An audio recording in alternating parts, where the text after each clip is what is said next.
30th IFFK എന്ന് പറയണത് ഈ ഓരോന്നും നമ്മൾ ഒന്നോട്ട് നോക്കണം, നോക്കിയാൽ അതിൻ്റെ ഒരു മാറ്റം അറിയാം. 30th ആയപ്പം വളരെ ഒരുപാട് മാറ്റങ്ങളുള്ള ഒരിതാണ്.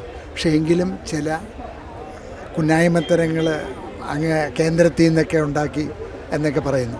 അതിലിത്തിരി നമ്മൾ സിനിമാക്കാർ മൊത്തത്തിലൊരു മാനസികമായിട്ടുള്ള ഒരു വിഷമത്തിലാണ്. ഒരു 17-18ഓളം സിനിമകൾ, 19 സിനിമകൾ ആദ്യം നിർത്തി, പിന്നെ അതിനെ കുറച്ച് കാണിച്ച്. എന്നാലും ആ പേര് ദൂഷ്യം മാറ്റാൻ പാടില്ലല്ലോ.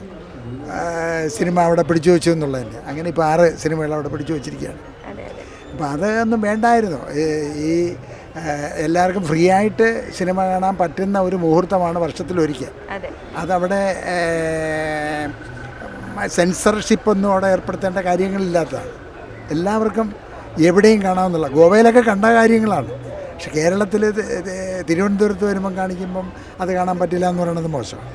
ഇനിയെങ്കിലും അതിൻ്റെ സംഘാടകർ ഉൾപ്പെടുന്ന കേന്ദ്ര ഗവൺമെൻറ്റായാലും സംസ്ഥാന ഗവൺമെൻറ്റായിരുന്നാലും അതിനൊരു പരിഹാരം ജനങ്ങൾക്ക് ഉണ്ടാക്കി കൊടുക്കണം, സിനിമാ പ്രേക്ഷകർക്ക് ഉണ്ടാക്കി കൊടുക്കണം. സിനിമ എല്ലാം വളർന്നാലേ ആളുകളുടെ മനസ്സ് മാറി വരുള്ളൂ. അല്ലേ? ആണോ? അല്ലേ? അപ്പം അതുകൊണ്ട് അവരെ വേദനിപ്പിക്കാതെ ഒരു വർഷത്തിലെ ഒരു 7 ദിവസം എല്ലാം കാണാനും പറ്റില്ല എല്ലാവർക്കും. അപ്പം അതുകൊണ്ട് അതിന് കംപ്ലീറ്റ് ഒരു നിയന്ത്രണം ഏർപ്പെടുത്തേണ്ട കാര്യമേ ഇല്ല. അത് ഒരു എല്ലാവർക്കും തുറന്നു കാണാവുന്നുള്ള ഒരു പുസ്തകമായിട്ടാണ് ഈ ഓരോ വർഷത്തെയും IFFK ഉണ്ടായി വരുന്നത്. അതിൻ്റെ മാറ്റങ്ങളാണ് ഇനിയും ഉണ്ടാവേണ്ടത്. പുതിയ മാറ്റങ്ങളാണ് ഉണ്ടാവേണ്ടത്. 30 വർഷം തുടങ്ങിയപ്പോഴുള്ളതല്ല ഇപ്പോഴുള്ളത്. ഒരുപാട് സിനിമാ മാറ്റങ്ങളുണ്ട്, പ്രേക്ഷകർ മാറ്റങ്ങളുണ്ട്. നമ്മുടെ കയ്യിലിരുന്ന് സിനിമ കാണാം. അങ്ങനെയൊക്കെ ഇരിക്കുന്ന ഒരു ഘട്ടത്തിൽ അതിന് ഒരു നിയന്ത്രണം ഏർപ്പെടുത്തേണ്ട കാര്യമില്ല. അത് മാത്രമേ എനിക്ക് പറയാം.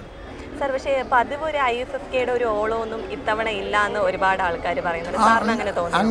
അങ്ങനെയൊന്നുമില്ല. ഓളമൊക്കെ നല്ല ഓളമുണ്ട്. അത് മഴ പെയ്യാത്തതുകൊണ്ടാണ് ഓളം വരാത്തത്. എങ്കിൽ നമുക്ക് കാണാമായിരുന്നു ഓളം ഇങ്ങനെ പൊങ്ങി പോണതൊക്കെ കാണാമായിരുന്നു. ഒന്നുമില്ല, അതൊക്കെ ചുമ്മാ പറയാണ്. ഓളമൊക്കെ ഉള്ളതെല്ലാം ഉണ്ട്. പിന്നെ സിനിമ ഇത്രയും 19 സിനിമകളും 13 കാണിച്ചു കഴിഞ്ഞു. 6 സിനിമ കാണിച്ചില്ലെങ്കിൽ അവിടെ ഓളം വെട്ടലില്ല എന്ന് പറയുന്നത് മോശമാണ്. എല്ലാം കാണും. അതാ കണ്ടില്ലേ ആളുകൾ എവിടെയെല്ലാം ഇങ്ങനെ ഏതെല്ലാം തിയേറ്ററുകളിൽ പോയി നോക്കിയാൽ നമുക്ക് കാണാൻ പറ്റും. അവർക്ക് കാണാമെന്നുള്ളതെല്ലാം അവർ കാണും. ചുമ്മാ ഓളം ഉള്ളതാണ് അതിൻ്റെ ഒരു IFFKയുടെ ഒരു പ്രത്യേകത. ഈ 30-ാം വർഷത്തിൽ അടുത്ത തവണ ആവുമ്പോൾ 31 അപ്പം അടുത്ത തവണ വേറെ ഞാനുണ്ടെങ്കിൽ എനിക്കത് വെയിറ്റ് ചെയ്യാനൊന്നും പറ്റില്ല. ഞാൻ ഉണ്ടെങ്കിൽ കാണും.